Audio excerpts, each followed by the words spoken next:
kas mani patiešām pārliecināja, bija mana dēliņa rezultāts. Īsi pirms savas otrās dzimšanas dienas viņš saslima ar parastu vīrusa saslimšanu, tur temperatūra, iesnas, standartiņš, jā. Un viņam sākās ļoti spēcīga alerģiska reakcija. Mēs aizbraucām uz slimnīcu, stāvoklis bija dzīvībai bīstams. Mans bērns bija nenormāli piepāmpis, viņam bija izsitumi, acīm redzot kaut kāda bakteriāla infekcija.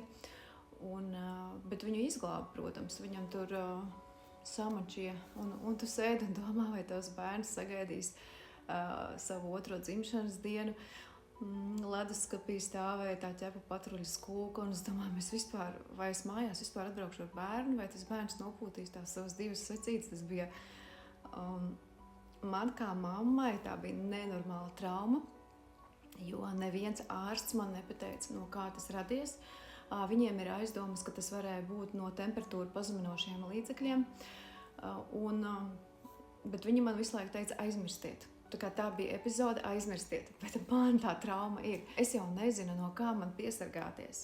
Katru reizi, kā viņam iesnas, man bija panika, atkal tūlīt tas viss aizies, tik traki. Alergologs man teica, vajag attīrīt bērnu no parazītiem. Aptiekā ir, protams, tikai viens ķīmisks medikaments. Protams, viņš iedarbojas uz orgāniem, tā kā iedarbojas, kā jau visa ķīmija, bet jau tajā laikā es biju izgājusi savu to attīrīšanos. Es zināju, ka ir arī bērnu antiparasitāra programma. Es nekad nebiju to pamēģinājusi ar saviem bērniem, jo, ziniet, kā jau mammas, sākumā jāpamēģina uz sevi, vai viss būs labi, vai viss būs droši, tad tikai bērniem. Un tajā brīdī es tajā alergoloģijai saku, vai es drīkstu viņu attīrīt ar dabīgajām vielām.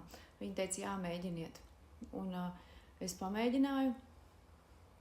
Mēs izgājām šo antiparasitāro kursu. Mans bērns reāli vairs neslimoja.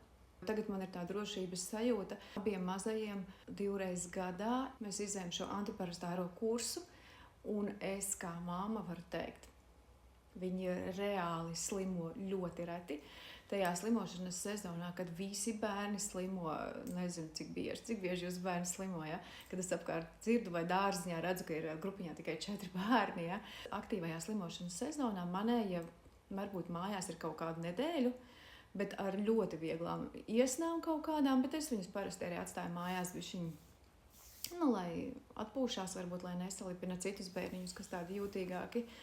Viņiem pielīg ik pa laikam kādi vīrusi, bet šie vīrusi mums paiet tādā ļoti, ļoti vieglā formā, jo es uzreiz atkal pieslēdzu dabas vielas, un tiešām tas bija tas, kas mani pārliecināja par visiem 100%.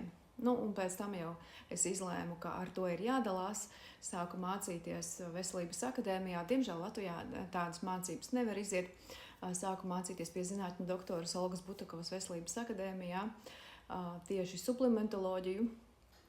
Šobrīd arī vēl turpinu tur studēt. Tā ir tā lieta, ar ko es varu palīdzēt cilvēkiem. Es redzu, ka man ir klienti ar uzlabojušos psoriāzes stāvokli. Mēs esam atrisinājuši depresijas un veģetatīvās distonijas un, protams, gremošanas sistēmas problēmas. Tas jau ir tāds dzīves sīkums, ja? Ja jūs vēlaties attīrīt organismu, droši man rakstiet, izrunāsim tieši jūsu situāciju, un es tiešām iesaku 2 reizes gadā iziet organisma attīrīšanu. Tas ir tāds basics.